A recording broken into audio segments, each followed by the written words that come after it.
অভিমান অভিমান যাত্রার উপর করা যায় না। অভিমান করতেও যোগ্য মানুষ দরকার, যে অভিমানটা বুঝবে। আমাদের সমস্যা কি বলুন তো, আমরা এমনই এক মানুষের ওপর অভিমান করে বসি যার আসলে ঠেকাই পড়ে না এই অভিমান ভাঙানোর। সে তার লাইফে নিজের মতো থাকে, নিজের মতো চলে, আর আমরা অভিমান করে বসে থাকি। হয়তো এই ভেবেই হয়তো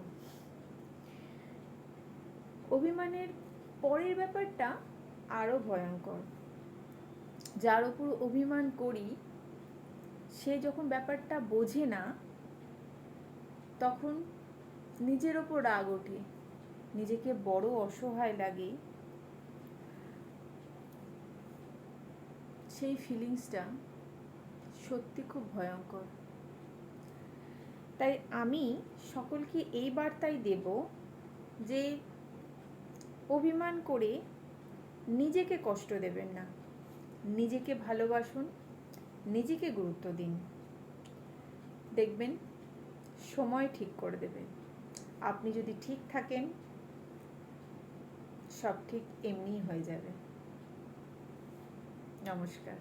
মনের ডায়েরি, মৌসুমী।